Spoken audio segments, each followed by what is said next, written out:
एक अनकही मोहब्बत। शहर के कोने में एक पुरानी लाइब्रेरी थी। वहां की खामोशी और किताबों की खुशबू अनन्या को किसी और ही दुनिया में ले जाती थी। अनन्या, जो एक लेखक बनने का सपना देख रही थी, हर शाम लाइब्रेरी में आकर अपनी डायरी में कुछ न कुछ लिखती।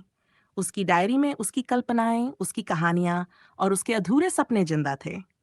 वहीं दूसरी ओर आर्यन, एक युवा फोटोग्राफर, लाइब्रेरी के पास स्थित छोटे से कैफे में अक्सर अपनी तस्वीरें संपादित करता था। कैफे की खिड़की से वह लाइब्रेरी के भीतर झांकता और अन्या को अपनी डायरी में लिखते हुए देखता। आर्यन को नहीं पता था कि अन्या कौन है, लेकिन उसे वह बहुत खास लगती थी। उसकी लेखन में डूबे रहने वाली आंखों में एक अलग ही जादू था। पहली मुलाकात एक शाम, बारिश हो रही थी। अनन्या लाइब्रेरी से बाहर निकली, लेकिन वह अपने साथ छाता लाना भूल गई थी। तेज बारिश में वह भीगने लगी। उसी समय आर्यन कैफे से निकला और उसे इस हालत में देखकर अपना छाता ऑफर किया। तुम्हें छाता चाहिए? आर्यन ने मुस्कुराते हुए पूछा। अन्या ने चौंक कर उसकी ओर देखा। ये वही लड़का था जिसे वह कई बार कैफे में देख चुकी थी, लेकिन आज पहली बार वह उससे बात कर रहा था। शायद, अनन्या ने झिझकते हुए कहा। आर्यन ने बिना कुछ कहे छाता उसकी ओर बढ़ा दिया। दोनों के बीच की खामोशी में केवल बारिश की बूंदों की आवाज थी। दोस्ती का आरंभ इस छोटी सी मुलाकात ने उनके बीच एक नई शुरुआत की। अगले दिन आर्यन ने कैफे में अन्या को फिर देखा। इस बार उसने हिम्मत करके उससे बात करने की कोशिश की। तुम यहाँ अक्सर आती हो? उसने धीरे से पूछा। अन्या ने मुस्कुराते हुए कहा, हाँ, लाइब्रेरी मेरी सबसे पसंदीदा जगह है। और तुम? मैं फोटोग्राफर हूँ। इस कैफे का कोना मेरा ऑफिस है। आर्यन ने हंसते हुए कहा। धीरे धीरे उनकी बातचीत दोस्ती में बदल गई। अनन्या की कहानियां और आर्यन की तस्वीरें दोनों एक दूसरे को प्रेरित करने लगे। अन्या को आर्यन के लेंस से दुनिया को देखना पसंद था और आर्यन को अन्या के शब्दों की दुनिया में खो जाना। प्यार की शुरुआत एक दिन आर्यन ने अनन्या को अपने कैमरे के पीछे की दुनिया दिखाने के लिए आमंत्रित किया। वे शहर की तंग गलियों में गए, जहां आर्यन ने उसे तस्वीरों की बारीकियां समझाईं।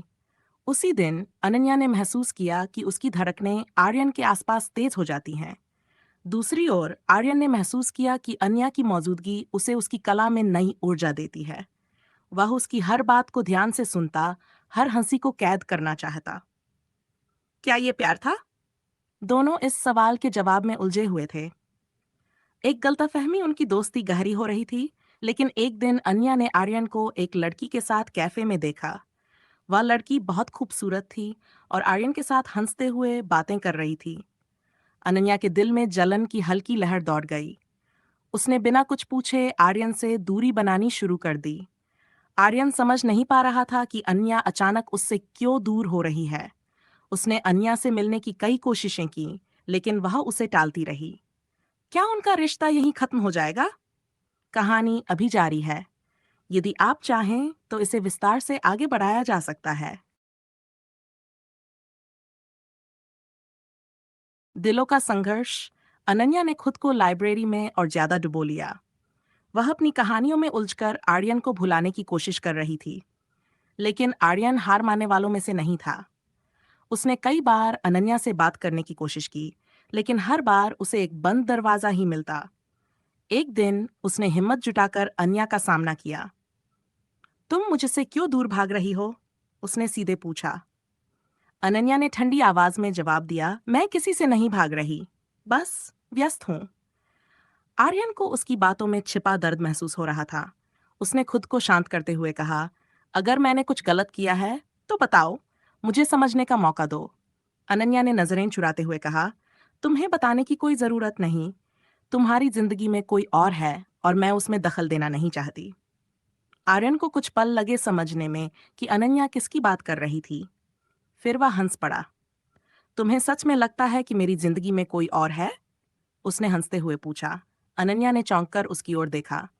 वह लड़की मेरी कजिन थी, जो कुछ समय के लिए शहर आई थी। मुझे नहीं पता था कि तुमने इसे गलत समझ लिया। अनन्या की आंखों में शर्मिंदगी थी। उसने सिर झुका लिया। मुझे माफ कर दो। मैंने बिना सोचे समझे फैसला कर लिया। आर्यन ने उसकी आंखों में देखते हुए कहा, तुम्हारी अहमियत मेरी जिंदगी में किसी से कम नहीं है।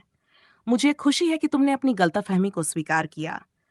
अब क्या तुम मुझे फिर से अपने करीब आने का मौका दोगी? अनन्या ने हल्की मुस्कान के साथ सिर हिला दिया। मोहब्बत का इजहार उस दिन के बाद से दोनों के बीच की दीवारें टूटने लगीं। अब वे पहले से ज्यादा समय साथ बिताने लगे। वे एक दूसरे की पसंद नापसंद को समझने लगे। एक शाम वे समुद्र के किनारे बैठे थे। सूरज डूब रहा था और आसमान नारंगी रंग में रंगा हुआ था। अनन्या समुद्र की लहरों को निहार रही थी और आर्यन उसकी ओर देख रहा था। अनन्या, आर्यन ने धीमे से कहा। वह उसकी ओर मुड़ी। क्या हुआ? आर्यन ने गहरी सांस ली और कहा, तुमसे कुछ कहना है।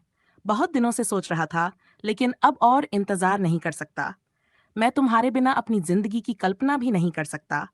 तुम्हारे साथ हर पल खास होता है। क्या तुम मेरी जिंदगी का हिस्सा बनोगी? अन्या का दिल तेजी से धड़कने लगा। उसने हल्के से कहा, और अगर मैं ना कहूं? आर्यन मुस्कुराया। तो मैं तब तक इंतजार करूंगा जब तक तुम हाँ नहीं कहती। अनन्या की आंखों में आंसू थे। उसने धीरे से कहा, हाँ, मैं भी तुम्हारे बिना अपनी जिंदगी की कल्पना नहीं कर सकती। दोनों ने एक दूसरे को गले लगा लिया। समुद्र की लहरें उनकी खुशी में संगीत बजा रही थीं। जिंदगी का नया सफर, प्यार का इजहार तो हो गया, लेकिन अब उन्हें अपनी जिंदगी को नए सिरे से संवारना था। अन्या ने अपने लेखन को गंभीरता से लेना शुरू कर दिया और आर्यन ने उसकी प्रेरणा से अपनी फोटोग्राफी को नई ऊंचाइयों तक पहुंचाया।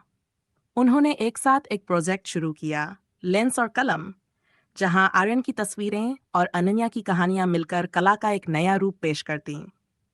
उनका ये प्रोजेक्ट सोशल मीडिया पर बहुत लोकप्रिय हुआ। धीरे धीरे उनकी मेहनत रंग लाई। अनन्या की कहानियों का एक संग्रह प्रकाशित हुआ और आर्यन को नेशनल अवार्ड मिला। दोनों ने एक दूसरे की सफलताओं में साथ खड़े होकर अपनी जिंदगी को और खूबसूरत बना दिया। अंत, एक परिपूर्ण प्रेम कई सालों बाद जब उनकी पहली मुलाकात को याद किया गया तो दोनों हंसने लगे। अगर वह बारिश न हुई होती तो शायद हम कभी नहीं मिलते, अन्या ने कहा। और अगर वह गलतफहमी न हुई होती तो हम अपने प्यार की गहराई कभी नहीं समझ पाते, आर्यन ने जोड़ा। दोनों ने अपने रिश्ते को हर पल जीने का वादा किया और हमेशा साथ रहने का सपना साकार किया। ये कहानी बताती है कि प्यार सिर्फ एक एहसास नहीं, बल्कि एक यात्रा है, जो छोटी छोटी गलतफहमियों, विश्वास और साथ बिताए पलों से परिपूर्ण